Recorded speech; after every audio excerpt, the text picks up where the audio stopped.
Welcome back to my channel short trade. और आगे बढ़ने से पहले आपसे रिक्वेस्ट करूंगा सब्सक्राइब जरूर से कर लीजिएगा, क्योंकि इस तरह की इन्फॉर्मेशन आपको इस चैनल पर डेली बेसिस पर मिलती रहती है। आज मैं आपके लिए जो स्टॉक लेकर आया हूँ ना, वैसे तो काफ़ी सारे लोगों का इस स्टॉक में लॉस हो चुका है, पर ये वही स्टॉक है एक टाइम में जब सभी इसी के पीछे पड़े हुए थे। बहुत कम प्राइस का स्टॉक है, पावर सेक्टर का स्टॉक है। थंबनेल पर आप नाम पढ़ ही चुके हैं, मैं बात कर रहा हूँ आर पावर यानी कि रिलायंस पावर के बारे में। लास्ट ट्रेडिंग डे एक बड़ी गिरावट फ्राइडे वाले दिन जो कि हमने देखने को मिला है। मार्केट में क्या सिचुएशन बनी हुई है, अब इस स्टॉक के बारे में लगभग महीना भर भी नहीं हुआ होगा, ज़बरदस्त न्यूज़ देखने को मिल रही थी स्टॉक 50 के पार जाएगा, 50 के पार जाएगा। लेकिन हुआ क्या, चलो मैं आपको इसकी पहले पास्ट परफॉर्मेंस दिखा देता हूँ, उसके बाद आगे कंटिन्यू करते हैं। एक महीने में देखो 16-17% टूट चुका है। ये स्टॉक 42-43 रुपये पर चल रहा था। न्यूज़ पे न्यूज़ आ रही थी स्टॉक 50 के पार जाने वाला है, 50 के पार जाने वाला है। लेकिन हुआ क्या, ये स्टॉक में 20% से ज़्यादा की गिरावट आ गई। देखो मार्केट यही है, किसी को कुछ नहीं पता है कल क्या होगा। बहुत सारी चीज़ें ऐसी होती हैं, एक्सपर्ट्स के जो प्रिडिक्शन होते हैं ना, वो भी फेल हो जाते हैं। क्या हुआ, कितने सारे एक्सपर्ट्स ब्रोकर्स बोल रहे थे 50 पर जाएगा शॉर्ट टर्म में, 50 पर जाएगा शॉर्ट टर्म में। ये स्टॉक उल्टा नीचे आ गया। क्यों? क्योंकि एफआईआई की सेलिंग हो रही है। और एफआईआई की सेलिंग कितनी होती है?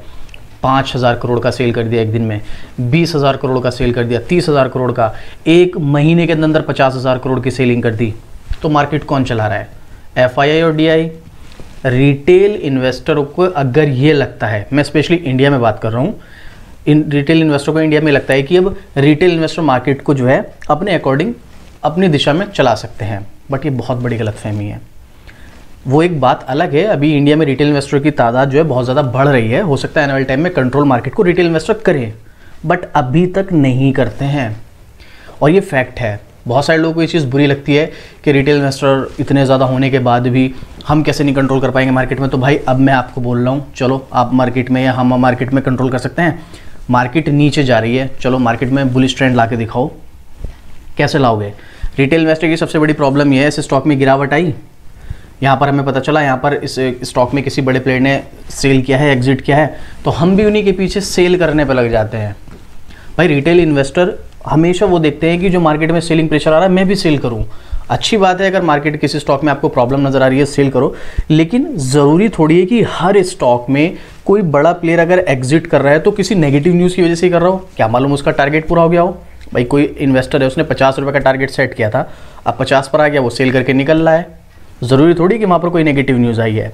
खैर ये चीज़ें तो हम डिटेल वीडियो में डिस्कस करेंगे जब हम अपनी स्टॉक मार्केट की क्लासेस स्टार्ट करेंगे, वहाँ पर डिस्कस करेंगे, जो कि जल्दी मैं स्टार्ट भी करने वाला हूँ इसी चैनल पर।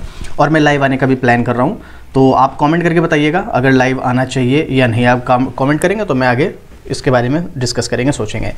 एक महीने का चार्ट आपने देखा, 6 महीने में 11% की तेज़ी, अपने हाई से अच्छी खासी गिरावट पर नजर आ रहा है। 54 रुपये से स्टॉक गिरकर 33 पर आ गया। और स्टॉक में अप्रॉक्स अगर मैं हाई से कंपेयर करूँ कितनी गिरावट हुई है, तो ये देखिएगा यहाँ पर ये गिरावट हुई है इसमें 40% के समथिंग की, जो कि एक काफ़ी बड़ी गिरावट देखने को मिल रही है।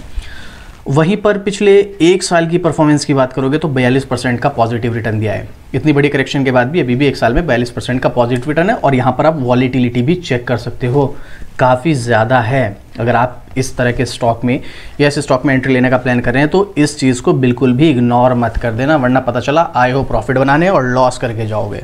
तो ये चीज़ को इग्नोर नहीं करना है बिल्कुल भी।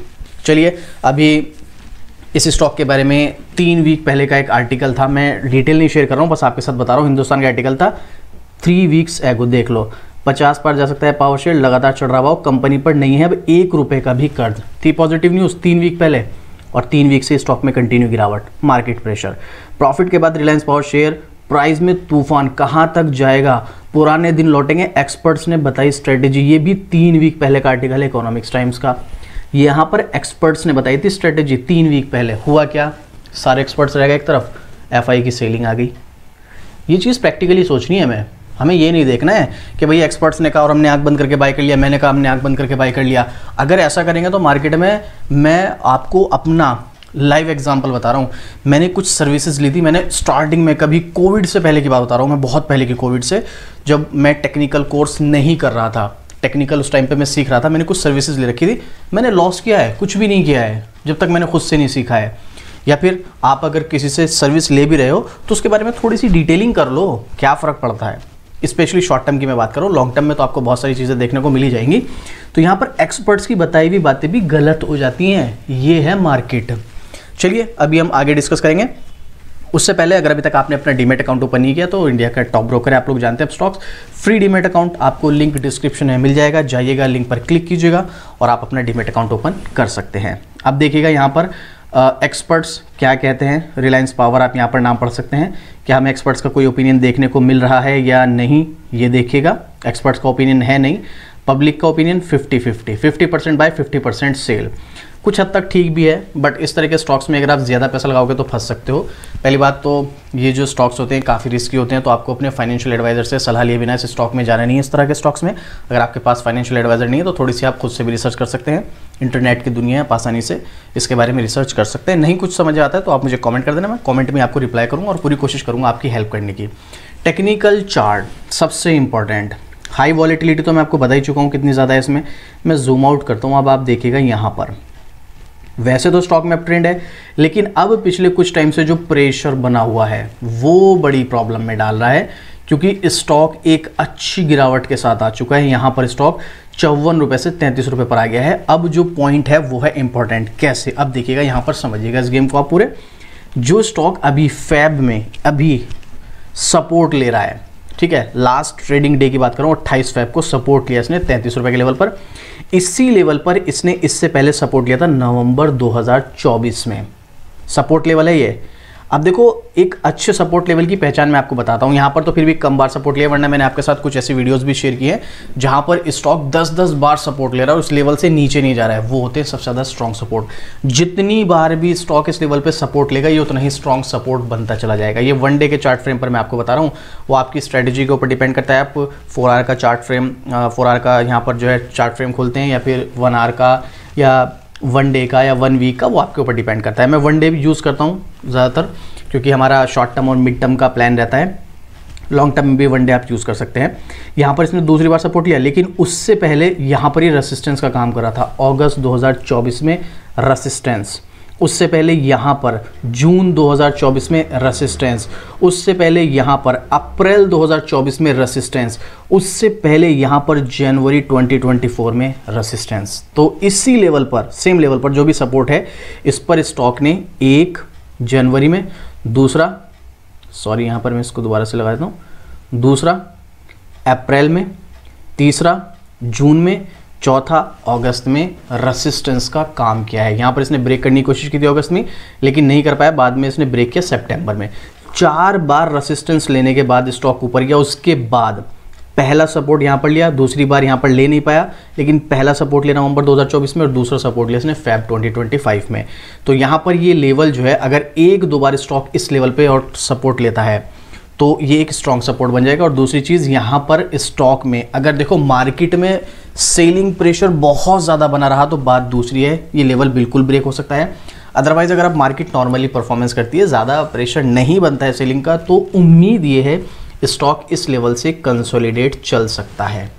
और इस कंसोलिडेशन मोड में भी उतार चढ़ाव होंगे। तो अगर आप टेक्निकली नॉलेज रखते हैं तो आप इस उतार चढ़ाव में भी छोटे छोटे प्रॉफिट बना सकते हैं, बट उसके लिए आपको टेक्निकली एक्सपर्ट बनना पड़ेगा। और मुझे पता है ज़्यादातर लोग टेक्निकली एक्सपर्ट्स नहीं हैं, तो इसीलिए बेटर ये है कि आप इसको इग्नोर करें। भले आप इस स्टॉक को वॉच लिस्ट में रख लीजिएगा, वो एक अलग चीज़ है, लेकिन आप यहाँ पर शॉर्ट टर्म या स्विंग ट्रेड के पर्पज से जा रहे हैं तो काफ़ी ज़्यादा रिस्की हो सकती है। और रिस्क का दूसरा रीज़न ये है कि मार्केट में एक्चुअल में भी प्रेशर बना हुआ है। पता चला आप यहाँ पर देखें कि ये जो सपोर्ट है मैं बहुत स्ट्रॉन्ग नज़र आ रहा है, मैं इस लेवल पर बाय करूँ, थोड़ी सी भी तेज़ी आएगी मैं एग्जिट हो जाऊँगा 5-10 रुपये की प्रति शेयर का प्रॉफिट लेके। लेकिन मार्केट में बना हुआ है प्रेशर, पता चला आपने यहाँ पर बाय किया, फिर से FI की ज़बरदस्त बिकवाली आ गई, फिर क्या करोगे आप? स्टॉक इस लेवल को भी ब्रेक करके नीचे निकल जाएगा। मार्केट किसी के हाथ में तो है नहीं। जब एक्सपर्ट्स की बताई हुई बातें गलत हो सकती हैं तो आप खुद सोचिएगा हमारा प्रेडिक्शन तो क्या ही है। इसीलिए इस लेवल पर अगर आप एंट्री लेने का प्लान कर रहे हैं तो पहली चीज़ तो आपको ऐसी सिचुएशन पे जहाँ पे मार्केट में इतना प्रेशर है, आपको लमसम इन्वेस्टमेंट नहीं करना है। ये चीज़ ध्यान रखना। स्टॉक रिस्की है, एक लिमिटेड अमाउंट के साथ जाना है, उसमें भी आपको लमसम इन्वेस्टमेंट नहीं करना है। लमसम मतलब ये कि आपने रिलायंस पावर में सोचा कि भाई मैं यहाँ पर 10,000 रुपये का इन्वेस्टमेंट करना चाहता हूँ, तो 10,000 के 10,000 अगर आप एक साथ लगाओगे तो वो लमसम इन्वेस्टमेंट होता है। तो आपको 10 के 10 नहीं लगाने, आप यहाँ पर 2 लगा दो, 2,000 रुपये लगा दो, बाकी के 8,000 रख दो। अगर ये स्टॉक और नीचे गया तो 2000 और लगा देना, और नीचे गया 2000 और लगा देना, और नीचे गया 2000 और लगा देना। इसको बोलते हैं हम SIP या फिर बाय ऑन डिप। ये तो जो नीचे जा रहा है इसमें हम बाय ऑन डिप करेंगे। और अगर ये स्टॉक यहीं पर कंसोलिडेट चलता रहा तो आप 2-2000 करके थोड़े थोड़े टाइम बाद लगा सकते हैं। जब मार्केट की सिचुएशन बनेगी आप धीरे धीरे करके 10,000 लगाइएगा इसमें। एक साथ यहाँ पर आपको पूरा पैसा नहीं लगाना है। लमसम इन्वेस्टमेंट मतलब कुल मिला के नहीं करना है मार्केट की ऐसी सिचुएशन में जहां पर प्रेशर बना हुआ है। उम्मीद है ये स्टॉक वापस से ऊपर जाएगा ही जाएगा, पूरे चांसेस हैं, लेकिन उसके जाने से पहले ये कई बार रुलाएगा। अब वो चीज़ें आप फेस कर सकते हैं, बिल्कुल आप इस स्टॉक में एंट्री ले सकते हैं। अदरवाइज मेरे अकॉर्डिंग आपको इस स्टॉक को सिर्फ वॉच लिस्ट में रखना है, दूर रहना है। कुछ लोग ऐसे हैं जिन्होंने हाई लेवल पर बाय कर रखा है, वो क्या करें, कैपेसिटी है थोड़ी बहुत, क्वांटिटी की एवरेज कर लीजिएगा। अदरवाइज जब तक मार्केट की सिचुएशन ठीक नहीं होती तब तक आप इस स्टॉक में और स्टॉक ऐड ना करें।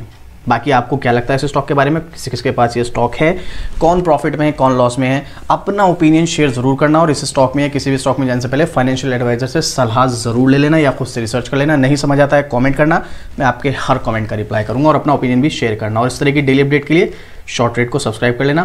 क्या लगता है आपको इस स्टॉक के बारे में, कमेंट करके बताइएगा। तो चलिए मिलते हैं फिर से इसी तरीके एक और ज़बरदस्त जानकारी के साथ। जय हिंद।